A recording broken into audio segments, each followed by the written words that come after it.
À ce stade du projet, donc nous avons parlé donc d'un service Amazon AWS qui nous sera donc très utile. Je veux parler donc de route 53 ou bien on appelle DNS route 53. Donc dans cette partie de vidéo, donc je vais juste donner la définition, les explications, etc. Et dans la deuxième partie de cette vidéo, nous allons créer un DNS route 53. Qu'est-ce que route 53? Donc, Amazon Route 53 est un service donc, de système de nom de domaine, DNS, système de nom de domaine, DNS, qui est fourni donc par AWS. Il permet donc de résoudre ou de faire correspondre donc, des noms de domaine en adresse IP, ce qui facilite donc la connectivité réseau entre les applications et les services et les autres services, quoi.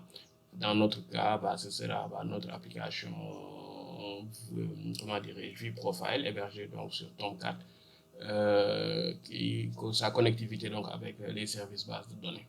Donc, Route 53 peut être utilisée donc pour résoudre des DNS publics, c'est-à-dire associer donc des noms de domaine comme par exemple digitatagroup.com à des adresses IP publiques pour que ces services soient accessibles sur Internet.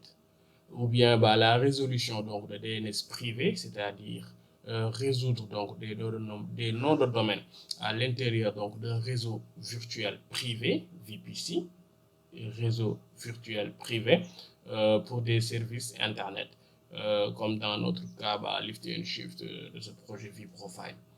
Il peut servir aussi à la gestion donc des domaines, c'est-à-dire acheter des domaines, gérer des domaines, configurer des domaines, etc. Pour un routage avancé aussi, c'est-à-dire gérer le trafic réseau avec des politiques comme la géolocalisation, le basculement, etc. Ou la latence, bien sûr. Dans le contexte donc de notre projet, Route 53 est utilisé donc comme un service DNS privé. Donc pour résoudre pour résoudre ou faire correspondre donc les noms des instances internes, bien sûr, les noms des instances internes en adresse IP privée, ce qui évite donc l'utilisation d'adresses IP statiques dans les fichiers de configuration. Pourquoi? Parce que comme nous pouvons le voir ici donc dans les instances, aujourd'hui donc nous avons donc l'adresse IP qui sont là, mais en fait si je rencontre des difficultés avec cette instance app01 et que je le supprime et que je recrée un nouveau, en fait les adresses IP vont changer.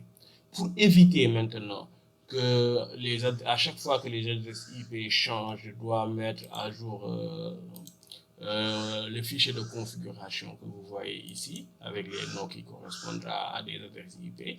Donc, on va le faire dans la partie 2. Pour éviter donc ce problème, en fait, j'utiliserai donc DNS route 53 de AWS. Très bien. Donc, pourquoi j'utiliserai route 53? C'est pour l'abstraction donc des adresses IP, la flexibilité et l'évolutivité de ce service, la pratique standard en fait pour le cloud évidemment, la sécurisation et l'isolement bien sûr, ensuite l'intégration avec AWS qui est assez facile.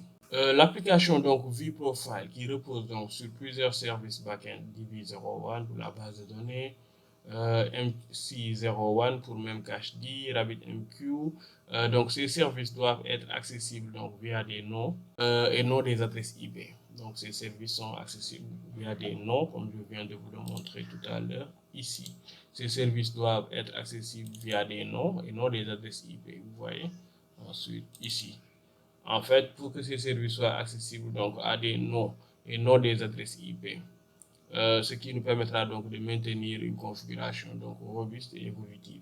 Route 53 donc résout ou nous permet de faire donc la correspondance entre les adresses IP de nos instances, les adresses IP privées bien sûr, assurant donc une connectivité fiable au sein donc de notre VPC. Comment cela fonctionne, on va le voir dans la partie pratique. On va créer une zone d'hébergement privé, on va créer donc des records, c'est-à-dire des enregistrements DNS, on va configurer l'application, on va automatiser l'infrastructure as a code, sa haute disponibilité, gestion centralisée, intégration avec CICD, tout cela, donc nous le verrons dans les vidéos qui viendront plus tard. En résumé, Route 53 donc, est un outil incontournable pour nous les DevOps, car il simplifie donc la gestion des noms de domaine, améliore la résilience et la scalabilité des applications.